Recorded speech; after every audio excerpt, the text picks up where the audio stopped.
So yeah, the Proton is the first blaster that we have seen on shelves from what I've dubbed the Color Splash series. Color Splash Vortex series.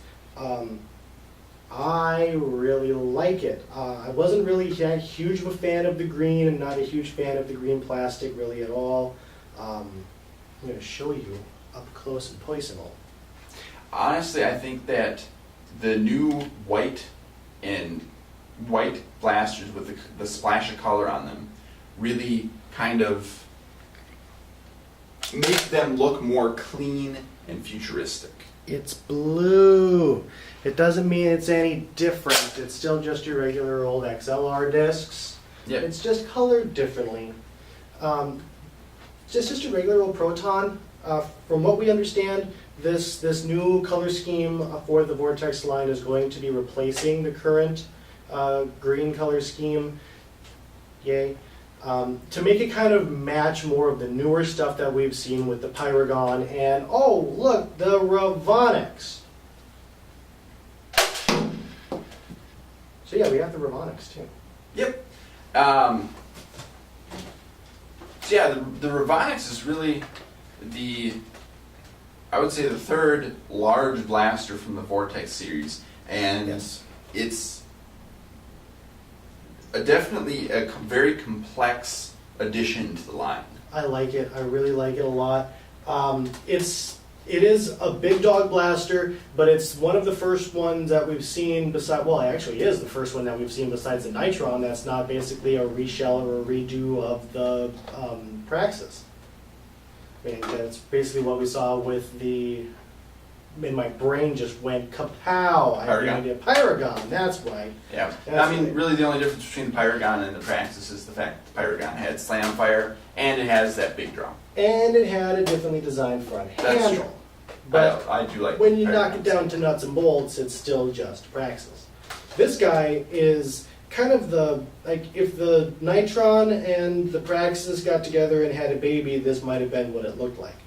I would say more if it's a larger, more complex successor to the Pyragon. I think the fact that it has an integrated drum I really like that. just makes it more of I'd say more of a contender for being actually integrated into normal Nerf wars. With that being said, to me it doesn't replace the Pyragon. What it does is allow for faster reload. Since you can reload here. The drum itself does not come off, but it has these little slide things here that you can just pop the darts out and pop the darts in. And that's the only way to reload it since the drum doesn't come out. Yep, and interesting thing to note that when you prime it, the drum rotates, and every time you prime it, the drum rotates. Yes, that's something that I noted when we were in New York.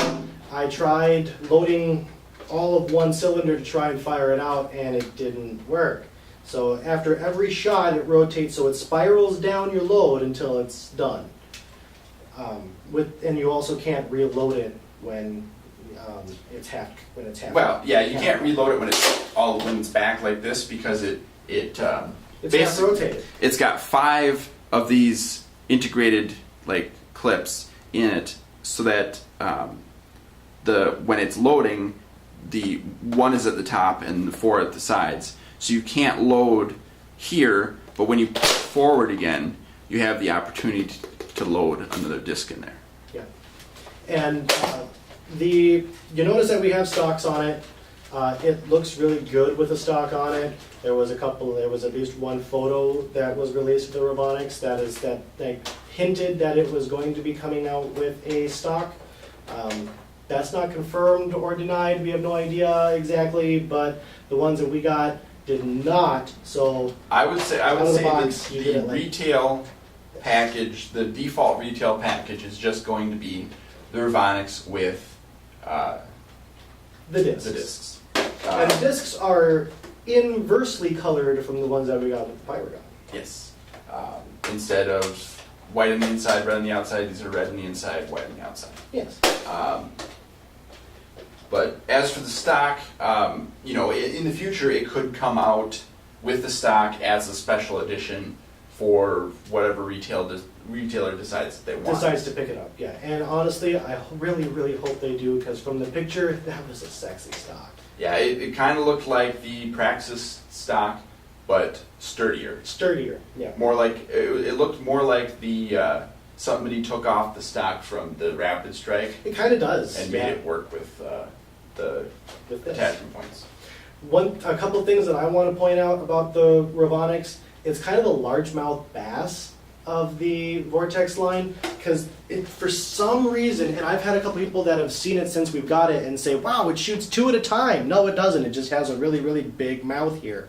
If you can look inside and you see that it actually does taper in a little bit for the section where the dart or the disc shoots out. Not exactly sure why it's so big here, but whatever, it still looks cool. And it is the first blaster in the Vortex line to offer some kind of a jam clearing door, but it's not really that functional of a jam clearing door. I think is kind of just more a peeky so that you can watch the magic happen. Well, actually, I did use it as a jam clearing door, so it does have some use.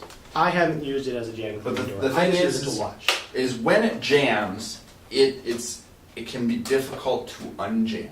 Because the mechanism inside is so complex, it's just difficult to basically to get the disc to pop in correctly.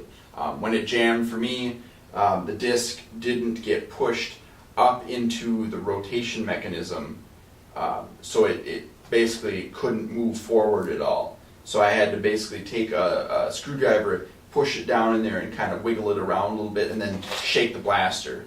And it did actually wind up coming up into the turning mechanism so that it was ready to go. That sounds kind of like a Nerf horror story almost. I had to jam a screwdriver in there and wiggle it around a little bit. And in the instructions, it actually does say that, you know, sometimes you might, or when it jams, you might have to stick some kind of object in there, like a pen or something, in order to kind of work it out. Well, at least they gave you some troubleshooting steps in there if it does jam. I was kind of wondering about how jamming would work with this, because it does have your usual jam clear for the Vortex line switch, and the disc just pops right out. But if it gets stuck in that interim time, now we know. Yep. So the Revonix is really cool. Slam fire is very satisfying on this thing. It is kind of a chunk to slam fire it because of the mechanism. But it doesn't make it any less cool. Absolutely. And you know, it fires one at a time, just like the Pyragon. You know, it's basically it's basically a Pyragon with an integrated clip. So I'll admit Pyragon 2.75. I don't know. But it is fun to use, and I do like the fact that it has the integrated clip because you can load it on the fly. And you can Yes. rotate it. Spinning it is always fun. It is really fun. It's got a smooth ratchet on there, so it's not like it doesn't sound like you're breaking toothpicks when you're rotating it. Yes. Yeah. This is probably my second favorite Vortex blaster so far. My first is still the Nitron. That's because I like big battery operated blasters. Check it out. Gabe Garfin.